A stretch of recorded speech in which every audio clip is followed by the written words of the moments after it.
एक बार एक आदमी महात्मा बुद्ध के पास पहुंचा। उसने पूछा, प्रभु, मुझे यह जीवन क्यों मिला है? इतनी बड़ी दुनिया में मेरी क्या कीमत है?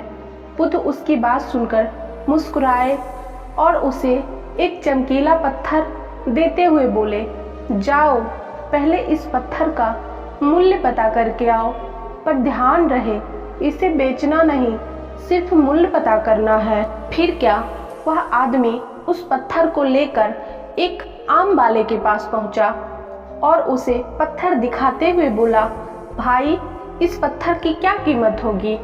आम वाला पत्थर की चमक देखकर समझ गया कि अवश्य यह कोई कीमती पत्थर है, लेकिन वह बनावटी आवाज में बोला, देखने में तो कुछ खास नहीं लगता है, लेकिन मैं इसके बदले तुम्हें 10 आम दे दूंगा। वह आदमी आगे बढ़ गया। सामने एक सब्जी वाला था। उसने सब्जी वाले से उस पत्थर की कीमत पूछी। सब्जी वाला बोला, मैं इस पत्थर के बदले तुम्हें एक बोरी आलू दे सकता हूँ। आदमी आगे चल पड़ा।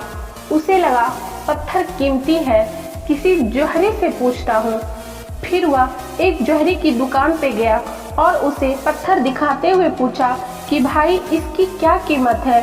फिर क्या था, जोहरी तो उसे देखते ही पहचान गया कि यह तो एक बेशकीमती रूबी है जो किस्मत वाले को ही मिलती है।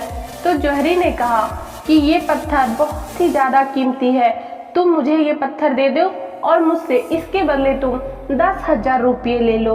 उस आदमी को अब तक पत्थर की कीमत का अंदाजा हो गया था। वह बुद्ध के पास लौटने के लिए मुड़ा। जोहरी उसे रोकते हुए बोला, अरे रुको तो भाई, मैं इसके 50,000 दे सकता हूँ। लेकिन वह आदमी फिर भी नहीं रुका। जोहरी किसी कीमत पर उस पत्थर को अपने हाथ से नहीं जाने देना चाहता था। वह उछलकर उसके आगे गया और हाथ जोड़कर बोला, तुम यह पत्थर मुझे दे दो, मैं 1 लाख रुपए देने को तैयार हूँ। वह आदमी जोहरी से पीछा छुड़ाकर जाने लगा। जोहरी ने पीछे से आवाज लगाई, यह बेशकीमती पत्थर है, अनमोल है, तुम जितने पैसे कहोगे मैं तुम्हें दे दूंगा। यह सुनकर वह आदमी हैरान और परेशान हो गया। वह सीधा बुद्ध के पास पहुंचा और उन्हें पत्थर वापस करते हुए सारी बात कह सुनाई। बुद्ध मुस्कुराकर बोले, आम वालों ने इसकी कीमत 10 आम लगाई, आलू वालों ने 1 बोरी आलू और जोहरी ने बताया कि अनमोल है। यह पत्थर के गुण जिसने जितने समझे उसने उसकी उतनी कीमत लगाई। ऐसे ही यह जीवन है, हर आदमी एक हीरे के समान है।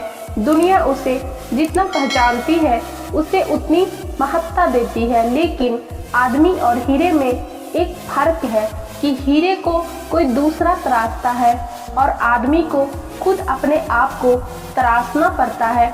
तुम भी अपने आप को तराश कर अपनी चमक बिखेरो, तुम्हें तुम्हारी कीमत बताने वाले मिल जाएंगे। दोस्तों, बुद्ध के इस कहानी से हमें यही सीख मिलती है कि हमें भी कुदरत ने एक हीरा बनाकर भेजा है।